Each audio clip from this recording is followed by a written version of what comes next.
berdoa. Bapa di dalam kerajaan sorga, kami percaya Engkau hadir di tengah-tengah kami, Tuhan, karena firman-Mu berkata 2-3 orang berkumpul dalam nama-Mu, Engkau hadir, Tuhan. Sekalipun kami berbeda waktu, berbeda jarak, berbeda lokasi, Tuhan. Tetapi kami percaya Allah Roh Kudus, Engkau Allah yang tidak terbatas. Engkau Allah yang ada bersama-sama dengan kami pagi hari ini.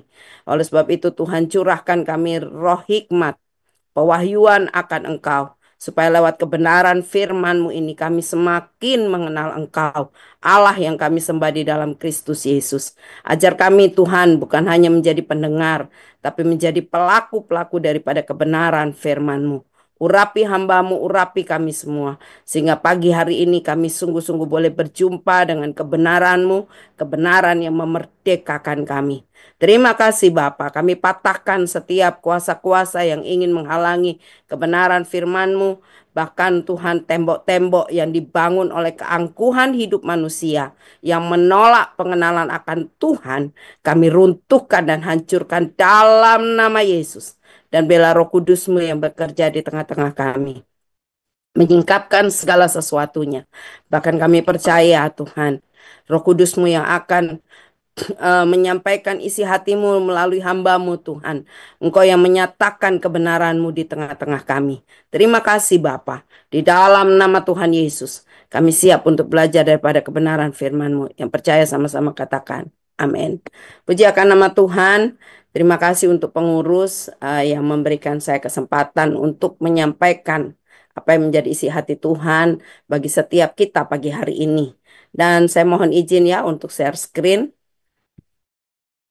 Baik, pagi hari ini saya akan menyampaikan kebenaran firman Tuhan dengan judul pengampunan tanpa batas.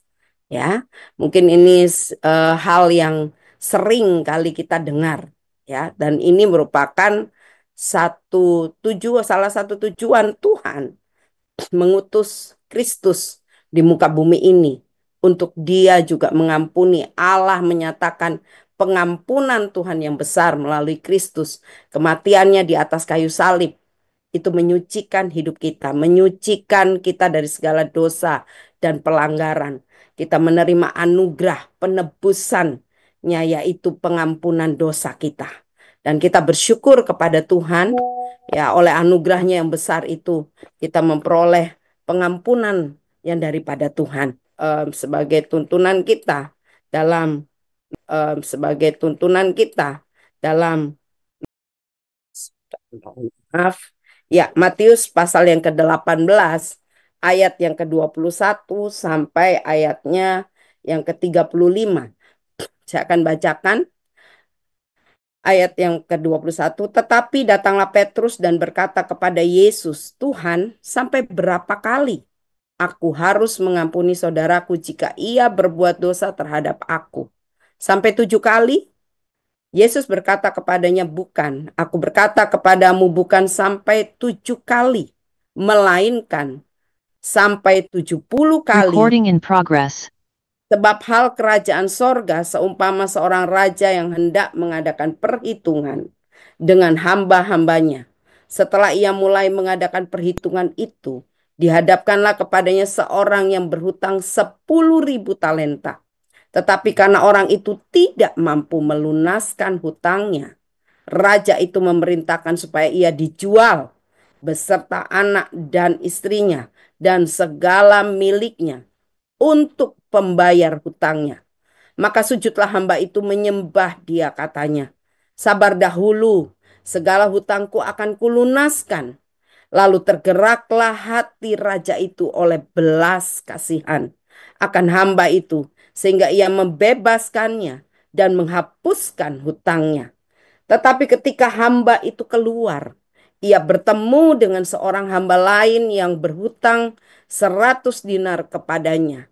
Ia menangkap dan mencekik kawannya itu, katanya, bayar hutangmu. Maka sujudlah kawannya itu dan memohon kepadanya, sabarlah dahulu, hutangku itu akan kulunaskan. Tetapi ia menolak dan menyerahkan kawannya itu ke dalam penjara sampai dilunaskannya hutangnya. Melihat itu kawan-kawannya yang lain sangat sedih, lalu menyampaikan segala yang terjadi kepada tuan mereka. Raja itu menyuruh memanggil orang itu dan berkata kepadanya, "Hai hamba yang jahat, seluruh hutangmu telah kuhapuskan karena engkau memohonkannya kepadaku. Bukankah engkau pun harus mengasihani kawanmu seperti aku telah mengasihi engkau?" Maka marahlah tuannya itu dan menyerahkannya kepada algojo-algojo sampai ia melunaskan seluruh hutangnya. Maka Bapakku yang di sorga akan berbuat demikian juga terhadap kamu apabila kamu masing-masing tidak mengampuni saudaramu dengan segenap hati. Nah, pagi hari ini kita akan belajar tentang pengampunan tanpa batas. Tadi pertanyaan daripada Petrus kepada Yesus. Berapa kali aku harus mengampuni saudaraku jika ia berbuat dosa terhadap aku? 7 kali, ya. Petrus bertanya ini kepada Yesus, ya. Berapa kali? Ya, kadangkala manusia untuk masalah pengampunan itu hitung-hitungan. Oke, 1 kali kamu saya ampuni. 2 kali, 3 kali sudah terada ampun, gitu ya. Nah, tetapi Yesus mengajarkan kepada kita, ya, mengajaran menegaskan bahwa pengampunan bukanlah tindakan yang terbatas. Ya, pertanyaan Petrus mencerminkan pandangan umum pada zaman itu bahwa pengampunan itu memiliki batas. Namun Yesus memperkenalkan standar kasih Allah yang tidak terbatas dan tidak bersyarat. Ya. Angka 77 kali tidak dimaksudkan sebagai perhitungan literal, melainkan simbol pengampunan yang tanpa henti. Yesus ingin para murid memahami bahwa pengampunan itu adalah cerminan kasih karunia Allah yang besar dalam kehidupan kita. Kita diampuni tanpa syarat melalui Kristus. Dan kita dipanggil untuk memperlakukan sesama kita dengan belas kasihan yang sama. Bahkan ketika kita datang kepada Tuhan, kita mengaku dosa kita, maka Ia setia dan adil, sehingga Ia mengampuni segala dosa kita dan menyucikan kita dari segala kejahatan. Firman Tuhan dikatakan dari 1 Yohanes 1 ayat yang ke-9. Jika kita mengaku dosa, Ia setia dan adil, maka Ia akan menyucikan kita, sehingga Ia akan mengampuni segala dosa kita dan menyucikan kita dari segala kejahatan. Ya, ini tadi. Nah, Dia juga melupakan bukan hanya Dia menyucikan kita, tapi Dia juga melupakan segala pelanggaran kita. Ya. Pemazmur katakan di Mazmur 103 ayat yang ke-8, Tuhan adalah penyayang dan pengasih, panjang sabar dan berlimpah kasih setia. Sorry ya, sebentar. Tidak selalu Ia menuntut dan tidak untuk selama-lamanya Ia mendendam. Tidak dilakukannya kepada kita setimpal dengan dosa kita dan tidak dibalasnya kepada kita setimpal dengan kesalahan kita. Itu Tuhan kita. Tapi kita manusia seringkali kalau orang sudah bersalah, ya 10 ada 10, 9 mungkin itu kebaikannya, tapi satu kesalahan dia lupa kepada yang 9, dia tuntut seperti apa, ya. Tetapi Tuhan kita tidak seperti itu, ya. Dia tidak selalu menuntut dan tidak untuk selama-lamanya ia mendendam. Tapi manusia beda, ya. Kadangkala cuma satu kesalahan yang diingat itu satu, yang 9 dia lupa. Ya, bahkan mendendam. Nanti kita akan lihat seperti apa namanya, hamba yang berhutang tadi. Ya, tetapi setingginya langit di atas bumi demikianlah besarnya kasih setianya atas orang-orang yang takut akan Dia. Sejauh timur dari barat demikian dijauhkannya daripada kita pelanggaran kita. Ya, Tuhan gak pernah ingat-ingat pelanggaran kita. Tapi kalau manusia, dia ingat bahkan sampai dia berjanji, sampai mati pun saya tidak akan mengampuni kamu. Itu manusia. Ya, sedangkan Tuhan kita, ketika kita mengaku dosa, dia setia dan adil, dia mengampuni kita. Dia melupakan segala pelanggaran kita, seperti jauhnya timur ke barat. Ya. Demikian juga kita di pelanggaran kita dihapuskan oleh Tuhan. Seperti Bapa sayang kepada anak-anaknya, demikianlah Tuhan sayang kepada orang-orang yang takut akan Dia. Kenapa Dia lakukan itu? Di ayat yang ke-14 dikatakan, sebab Dia sendiri tahu apa kita. Dia ingat bahwa kita ini debu, ya. Dia tahu siapa diri kita, ya. Tapi itu anugerah yang terlalu besar yang Dia berikan bagi kita dan buat saya dan saudara. Selanjutnya, nah, bentar ya. Ya, dia juga membuang, maaf ya ini bukan membusung, ya membuang semua dosa dan pelanggaran kita itu sampai ke dalam tubir laut yang sangat dalam. Dalam Mika pasal yang ke-7 ayat ke-19.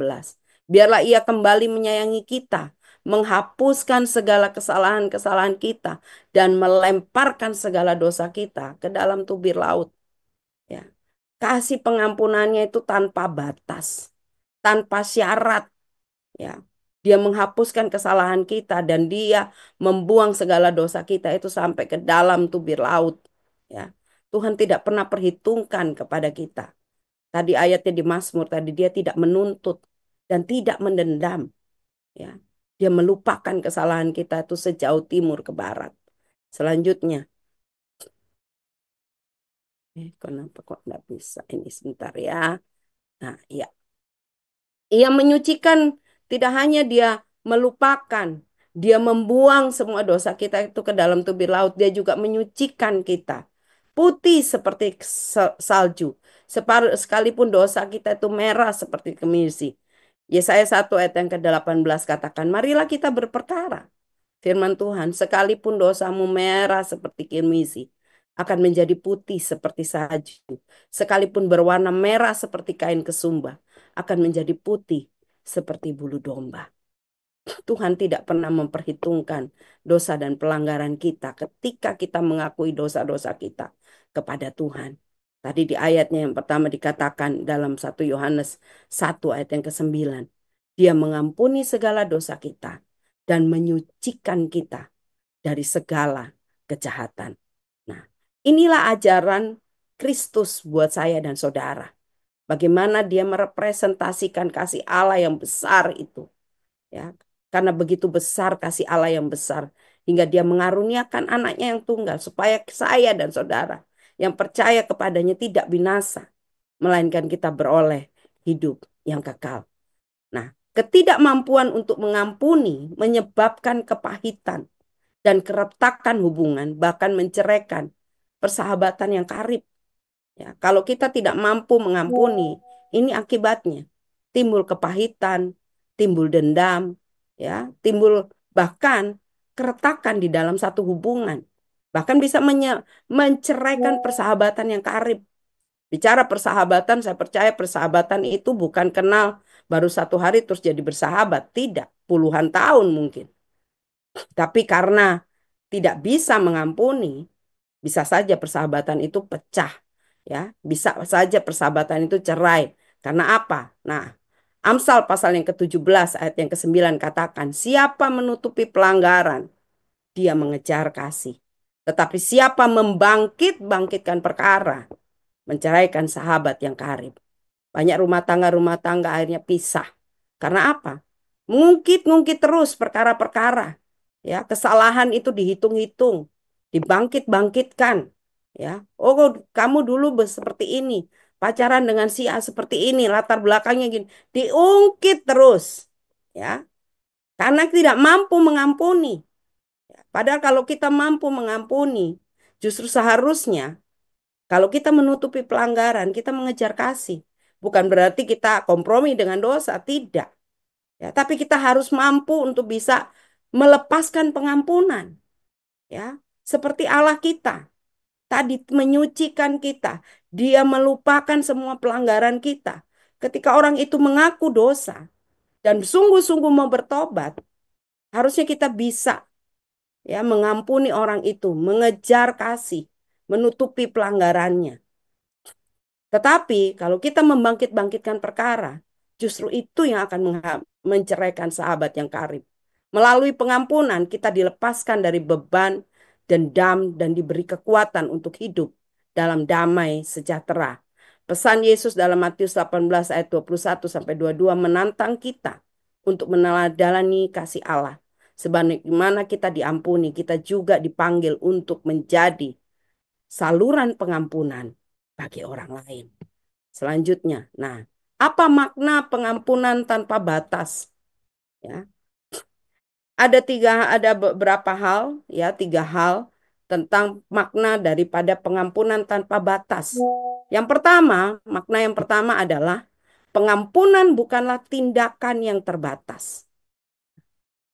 Matius 18 ayat 21 tadi dikatakan Petrus bertanya kepada Yesus, Tuhan, sampai berapa kali aku harus mengampuni saudaraku jika ia berbuat dosa terhadap aku? Sampai 7 kali? Ya.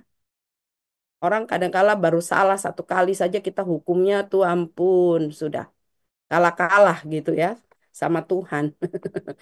Ya, lebih kejam ya. Sebenarnya dia jadi hakim, jadi polisi buat saudaranya. Tapi Yesus berkata kepadanya, bukan, aku berkata kepadamu, bukan sampai 7 kali, melainkan 70 kali. 7 kali.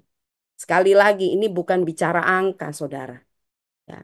Tapi Yesus sedang mengajarkan saya dan saudara untuk memberikan pengampunan itu tanpa batas dan tanpa syarat. Ya. Kadang orang memberikan pengampunan pakai syarat. Oke, saya mengampuni kamu, tapi dengan syarat, dengan catatan. Ini. Nah, gitu. Ya. Nah, tapi Yesus mengajar kita untuk kita mengampuni tanpa batas. Petrus dalam konteks Yahudi, angka 7 sering melambangkan kesempurnaan. Sehingga Petrus merasa bahwa batas yang cukup mulia itu 7 kali.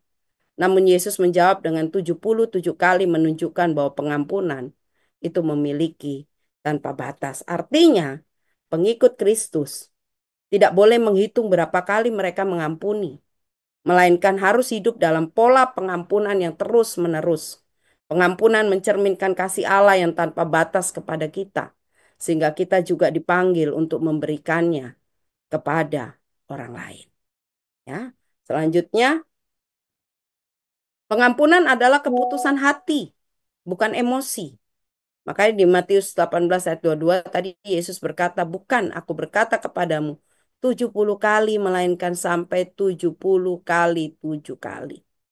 Artinya ini bukan emosi semata, tapi pengampunan itu keputusan hati kita. Saya mau lepaskan pengampunan. Saya mau berkati orang itu. Ya, bukan emosi sesaat, ya, tetapi sungguh-sungguh karena dari hati kita yang membuat keputusan untuk melepaskan pengampunan. Yang ketiga, pengampunan membawa kehidupan yang baru. Karena tanpa pengampunan kita akan terjebak dalam kepahitan dan beban luka. Yesus mengajarkan bahwa pengampunan membuka jalan bagi pemulihan dan perdamaian. Melalui pengampunan, kita mencerminkan agen perubahan kerajaan Allah. Tempat kasih dan belas kasihan Tuhan memerintah dalam hidup kita. Ya, sama ketika kita disakiti itu seperti kayak paku yang menancap di dinding atau di kayu. Ya, makanya Yesus waktu disalib, dia dipaku tangannya, kakinya dipaku. Paku itu begitu sakit menembus tubuh daripada Kristus, khususnya tangan dan kakinya. Nah, ketika kita disakiti, mungkin itu sangat menyakitkan seperti paku yang nancap gitu ya dalam hati kita. Tapi ketika saya dan saudara mengampuni, kita sedang memutuskan untuk saya mau melepaskan pengampunan. Itu sama seperti kita sedang cabut paku itu dari tubuh kita. Makanya Yesus waktu dia bangkit, paku itu sudah terlepas. Tapi lubangnya itu masih ada. Tangannya yang berlubang paku itu masih ada. Ya. Mungkin waktu kita melepaskan pengampunan, itu masih ada lubangnya. Sakit, bukan sakitnya, tapi bekasnya itu masih ada. Tapi ini yang luar biasa. Ketika kita mengampuni, rasa sakit itu sudah tidak ada lagi, saudara. Mungkin kenangannya masih ada, tapi sakitnya sudah tidak. dirasakan di mana-mana kayak cita-cita bilang sakitnya ku tuh di sini di sana ya di mana-mana gitu ya. Tetapi enggak, waktu kita mengampuni, apalagi Tuhan mau kita mengampuni dengan segenap hati, itu rasa sakit itu sudah tidak ada lagi. Makanya ketika Yesus ada di atas kayu salib, saya ingat sekali perkataan selain tetelestai, dia sampaikan apa? Ampunilah mereka, sebab mereka tidak tahu apa yang mereka perbuat. Kalau mereka tahu apa yang mereka perbuat, mereka tidak akan menyalibkan Yesus. Ya. Tapi Yesus melepaskan pengampunan di saat dia merasakan rasa sakit. Di atas kayu salib itu. Sakit sekali. Paku itu menancap di atas tubuhnya. Ya, menancap di tangannya, di kakinya. Tapi ketika dia lepaskan pengampunan, saya percaya rasa sakit itu sudah tidak ada. Makanya ketika Thomas, dia waktu dia bangkit, Thomas bilang, aku perlu mencucukkan tanganku dulu untuk membuktikan bahwa Yesus itu bangkit. Lalu Yesus menemui dia, berbahagialah kamu yang tidak melihat tapi percaya. Ya, ketika kita percaya bahwa pengampunan Tuhan itu menyembuhkan kita, memulihkan kita, kita percaya, ya rasa sakit itu sudah tidak ada. Memang bekasnya ada, tapi saya percaya dengan pertolongan Tuhan ketika kita mengampuni, ya rasa sakit itu sudah tidak ada lagi kita rasakan. Meskipun bekasnya masih ada, saudara. Ya, bekas kenangannya itu mungkin masih ada, tapi kita tidak lagi merasakan sakitnya. Kita melihat perempuan ini adalah perempuan yang waktu itu diperhadapkan kepada Yesus. Dia kedapatan berzina. Lalu kemudian para ahli Taurat dan orang Farisi menghadapkannya kepada Yesus. Menurut hukum Musa, orang ini harus dilempari dengan batu. Tapi bagaimana menurut pendapatmu? Lalu Yesus berkata kepada mereka, barang siapa di antara kamu yang tidak pernah berbuat dosa, dia yang lebih dahulu melempari perempuan ini dengan batu. Tapi apa yang terjadi? Semua ahli Taurat dan orang Farisi pada saat itu melepaskan batu yang tadinya mau dilempar kepada perempuan ini. Ya, sampai akhirnya perempuan ini datang menghadap kepada Kristus. Tapi Yesus itu pun juga tidak menghukum dia. Yesus bilang pergi dan jangan berbuat dosa lagi. Aku tidak menghukum kamu. Yesus punya pengampunan belas kasihan yang besar. Pengampunan bisa menyelamatkan perempuan ini. Kalau tidak hari itu mungkin dia mati dilempari dengan batu. Sama saudara ketika kita mendapat anugerah daripada Tuhan. Kita melepaskan pengampunan buat orang yang bersalah kepada kita. Ya, sebetulnya kita sedang melepaskan ikatan yang mengikat kehidupannya. Ya, kita melepaskan anugerah Allah buat orang ini. Setiap orang berhak untuk mendapat kesempatan. Ya, pengampunan dosa mendorong orang untuk memberikan yang terbaik. Ya, ketika dia diampuni dosanya, dia tidak dilempari batu, tapi justru Yesus memberikan tali untuk menyelamatkan orang ini. Ya. Dan pengampunan dosa ini mendorong perempuan ini untuk memberikan yang terbaik kepada Tuhan. Dia terkenal sebagai perempuan berdosa. Kalau saudara nanti baca di Lukas pasal yang ke-7, ya, ketika Yesus diundang ke rumah Simon orang Farisi, dia datang juga. Tapi perempuan ini terkenal, ya bukan terkenal cantiknya, tetapi terkenal sebagai orang yang berdosa. Tapi oleh anugerah Tuhan perempuan ini diselamatkan. Ya, dia terkenal sebagai orang berdosa dan ketika dia dipulihkan, ya, mereka memiliki kesadaran untuk memberikan yang terbaik dari hidupnya. Anugerah Tuhan, anugerah pengampunan dosa, mendorong orang ini bisa memberikan yang terbaik kepada Kristus. Dia memberikan satu buli-buli pualam yang berisi minyak narwastu yang saat itu mahal harganya. Tapi dia tidak memusingkan berapa harga yang harus dari minyak itu, tapi dia pecahkan bagi Kristus. Dia mengurapi Yesus. Bahkan dia menyeka kaki Yesus dengan air matanya dan rambutnya. Dipakai untuk menyeka di kaki Kristus. Betapa ini satu pengorbanan yang besar. Karena dia sadar betul dosanya yang besar itu sudah diampuni. Ya, kalau kita menyadari bahwa dosa yang besar itu kita diampuni hanya oleh karena anugerah Tuhan. Ya, firman Tuhan dalam Lukas pasal yang ke-7 ayat yang ke-47 itu dikatakan, sebab aku berkata kepadamu, dosanya yang banyak itu telah diampuni, sebab ia telah banyak berbuat kasih. Tetapi orang yang sedikit diampuni, sedikit juga ia berbuat kasih. Ya, kesadaran untuk memberikan yang terbaik daripada memiliki kualitas diri yang benar tanpa pertobatan. Ya. Jadi kalau kita sadar betul dosa kita yang besar itu diampuni oleh Tuhan, kita akan dimampukan oleh Tuhan untuk bisa mengampuni. Bahkan kita bisa berbuat kasih yang besar, yang banyak kepada orang lain. Ya, sama seperti kita menerima anugerah itu di dalam kehidupan kita. Selanjutnya, ada beberapa hal alasan mengapa kita diampuni. Kita harus melepaskan pengampunan. Karena kalau kita tidak mengampuni, maka Bapa kita pun tidak mengampuni kita. Ya, ketika Bapa di sorga akan mengampuni kita ketika kita mengampuni orang yang bersalah kepada kita. Ketika kita tidak mengampuni, maka sebetulnya sama saja kita sedang membuka segala yang jahat. Itu menguasai kehidupan kita. Pengampunan membebaskan kita dari keterikatan. Pengampunan membuka pintu anugerah Tuhan di dalam kehidupan kita. Selanjutnya, pertanyaannya bagaimana supaya kita mengalami pengampunan tanpa batas itu? Kita lakukan di dalam kehidupan kita. Ada 3 kunci untuk kita bisa mengalami pengampunan tanpa batas, yaitu menyadari kasih Allah, kasih karunia Allah yang besar di dalam kehidupan kita.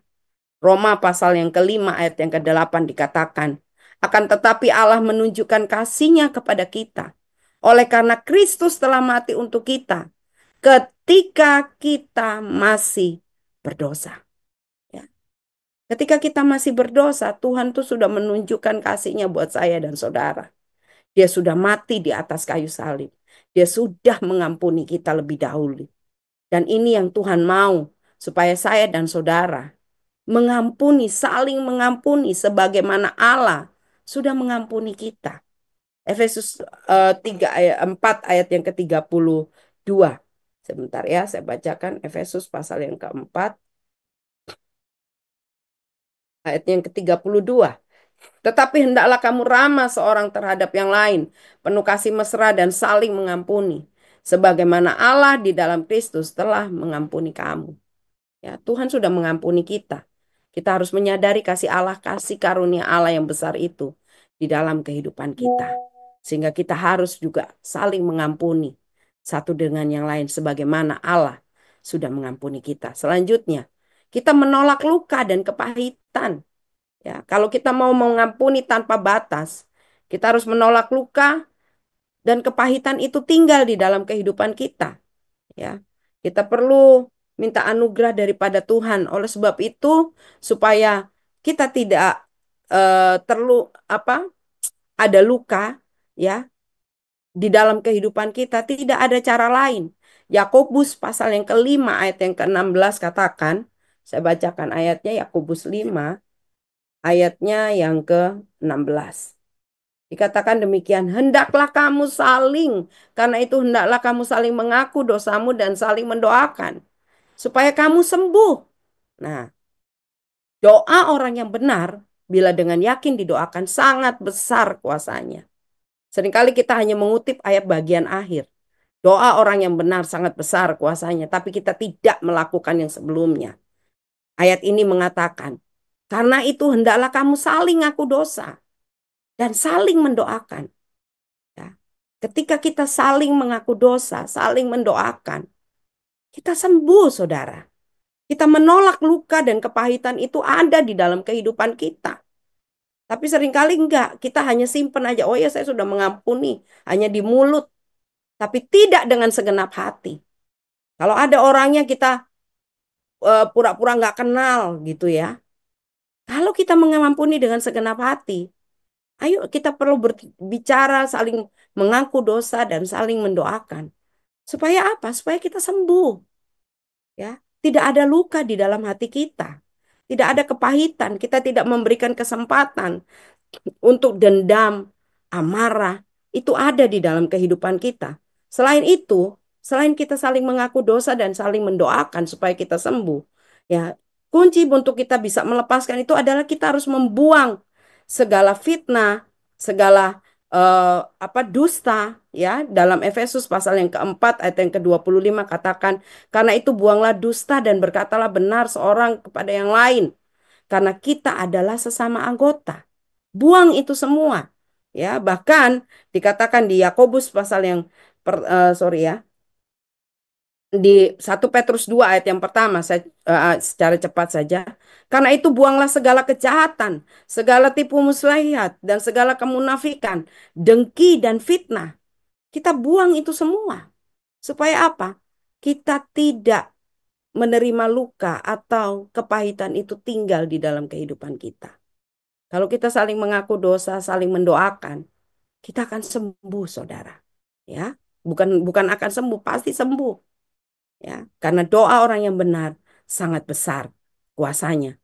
Tetapi sekarang, kalau 3 ayat yang 8 dikatakan, tetapi sekarang buanglah semuanya ini, yaitu marah, geram, kejahatan, fitnah, kata-kata kotor yang keluar dari mulutmu. Buang itu semua. Jangan lagi kamu saling mendustai, karena kamu telah menanggalkan manusia lama serta kelakuannya, dan telah mengenakan manusia baru yang terus-menerus diperbarui untuk memperoleh pengetahuan yang benar menurut gambar kaliknya. Ini kita cara untuk menolak luka dan kepahitan. Dan terakhir, kita harus secara aktif melatih pengampunan tanpa batas itu secara aktif. Tidak bisa memang bim salah bim, ya. Tapi kita perlu melatih terus-menerus. Lepaskan pengampunan, lepaskan pengampunan. Berkati orang yang sudah bersalah kepada kita. Ya, Efesus 4 ayat 31 katakan, segala kepahitan, geram, kemarahan, pertikaian, dan fitnah hendaklah dibuang dari antara kamu. Demikian pula segala kejahatan. Tetapi hendaklah kamu ramah seorang terhadap yang lain, penuh kasih mesra dan saling mengampuni, sebagaimana Allah di dalam Kristus telah mengampuni kamu. Inilah 3 kunci untuk kita mengalami pengampunan tanpa batas, ya. Jadi yang pertama, kita harus ingat kasih karunia Allah yang besar itu dalam hidup kita. Ya, dia sudah mati buat menembus saya dan saudara.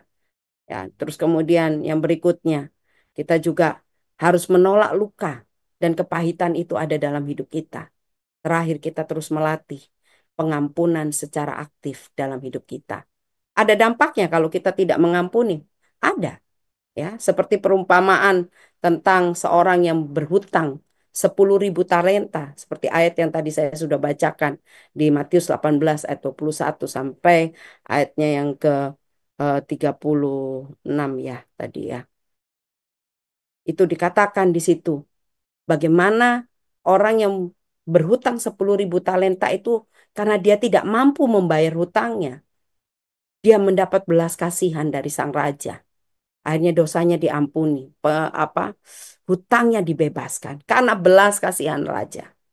Tetapi apa yang terjadi ketika dia berjumpa dengan orang yang berhutang kepadanya hanya 500 dinar, ya. Satu hal yang eh, perbedaan angka yang luar biasa. Saya catat di sini bahwa talenta adalah ukuran berat, biasanya 58 sampai 80 pon. Satu talenta perak itu bernilai lebih dari upah 15 tahun. Jadi saudara dan saya bisa bayangkan kalau dia berhutang 10.000 talenta. Itu upahnya 15 tahun kali 10.000. Itu kira-kira berapa banyak itu ya? Kalau satu talenta 15 tahun berarti upah 10.000 tuh 150.000 tahun. Ya, upah yang harus dia bayar. Orang ini berhutang kepada raja. Tapi oleh belas kasihan, upahnya itu semua hutangnya itu dihapuskan. Satu talenta emas lebih berharga 10.000 talenta adalah jumlah hutang yang tidak terbayarkan yang harus dibayar kembali oleh seorang budak yang melayani raja. Sementara temannya yang berhutang sama orang yang berhutang 10.000 ini hanya berhutang 500 dinar. 500 dinar itu upah kira-kira hanya 100 hari. 100 hari, saudara. Ini satu talenta, 15 upah, 15 tahun. Satu perbandingan yang besar sekali. Tapi orang ini tidak mau mengampuni. Bahkan sampai temannya itu dimasukkan dalam penjara, hampir dicekik, ya. Lalu teman-temannya yang lain itu melapor kepada raja. Akibatnya apa? Orang ini ditangkap, lalu kemudian diserahkan kepada algojo-algojo, dimasukkan dalam penjara, dituntut sampai hutangnya lunas. Saudara, kalau kita tidak mengampuni saudara kita, ya, tanpa batas, ya, itu yang akan kita terima daripada Tuhan. Bapa kita yang di surga pun tidak akan mengampuni kita. Dan kalau Bapa di surga, masalah pengampunan ini bukan masalah kita dengan orang itu, tapi masalahnya kita dengan Tuhan. Kalau Tuhan tidak mengampuni kita, langit itu bagaikan tembaga buat kita, ya. Doa-doa kita tidak akan pernah bisa menembus. Tapi waktu kita saling mengampuni, ya, kita melepaskan pengampunan tanpa batas. Tidak tahu berapapun kali orang bersalah kepada kita, lepaskan pengampunan, berkati orang itu. Ya, bahkan bila perlu kalau ada kesempatan, mari kita berjumpa, saling mengaku dosa dan saling mendoakan. Supaya apa? Supaya kita sembuh. Kita menolak luka itu ada dalam hidup kita, ya. Dan saya percaya anugerah Tuhan. Kalau kita melepaskan pengampunan, sorga terbuka buat saya dan saudara. Perkenanan Tuhan terbuka dalam hidup kita, ya. Bahkan kita percaya kalau anugerah Tuhan turun atas kita, terobosan-terobosan ilahi itu terjadi dalam kehidupan kita. Banyak orang mengalami itu, saudara. Kalau saya sendiri mengalaminya. Waktu, karena ini waktu ya, tidak ada waktu untuk saya bersaksi. Nanti di lain kesempatan. Kalau saya dikasih kesempatan saya bersaksi, bagaimana anugerah Tuhan itu. Ketika saya lepaskan pengampunan, terobosan ilahi terjadi di dalam kehidupan saya. Apa yang mustahil bagi manusia, tidak ada yang mustahil bagi Tuhan. Yang menurut saudara itu tidak mungkin. Tapi ketika saudara melepaskan pengampunan, pengampunan memberikan kesembuhan, pengampunan memberikan pemulihan, pengampunan memberikan terobosan ilahi dalam hidup kita. Bahkan perkenanan Tuhan ada dalam hidup kita. Terima kasih, puji Tuhan. Firman Tuhan sampai di sini, mari kita tundukkan kepala dan kita berdoa kepada Tuhan. Kami mengucap syukur Tuhan untuk firman-Mu. Ajar kami untuk mengampuni tanpa batas. Beri kami kasih karunia-Mu Tuhan. Kami percaya Tuhan, ketika kami menyadari kasih Allah yang besar itu Tuhan, dalam kehidupan kami. Kasih Allah itulah yang memampukan kami. Kami mengalami kasih-Mu. Sehingga kasih-Mu itu yang memampukan kami untuk bisa mengampuni orang yang bersalah kepada kami. Bahkan kami melepaskan berkat. Bahkan kami bisa melakukan, kalau seteru kami lapar, kami bisa memberi mereka makan. Kami bisa memberi mereka air. Kami menumpuk bara api kepada seteru kami. Karena kami mau disebut anak-anak Allah, anak-anak yang membawa perdamaian. Membawa damai bagi semua orang. Dan kami menolak luka dan kepahitan itu ada dalam kehidupan kami. Kami belajar untuk mengaku dosa kami, saling mendoakan. Supaya kami sembuh. Kami percaya kalau kami sembuh Tuhan. Kami lebih efektif, kami lebih produktif lagi Tuhan. Bahkan kami lebih maksimal dengan kehidupan yang Tuhan percayakan kepada kami. Kami juga Tuhan harus terus melatih pengampunan tanpa batas ini secara aktif. Kami percaya ketika kami melakukannya terus-menerus, kami membuang segala kemarahan, kebencian, fitnah Tuhan, kata-kata kotor. Bahkan Tuhan kami percaya ketika kami melakukan tiga hal ini Tuhan. Seperti Engkau kehendaki untuk kami ramah seorang dengan yang lain, penuh kasih mesra, dan saling mengampuni. Sebagaimana Allah sudah mengampuni kami. Kami percaya Tuhan, kalau kami hidup dalam pengampunan, anugerah-Mu, kesembuhan, bahkan perkenanan Tuhan, terobosan ilahi, itu terjadi dalam kehidupan kami. Terima kasih Bapak untuk firman-Mu pagi ini. Hamba-Mu selesai, biarlah Roh Kudus terus berbicara dalam hati kami. Kami tidak mau disebut pendusta, tetapi kami mau disebut orang yang berbahagia, karena kami mendengar dan melakukan firman-Mu dalam hidup kami. Di dalam nama Yesus kami berdoa dan mengucap syukur pada Bapa di surga. Haleluya. Amin. Saya kembalikan kepada host.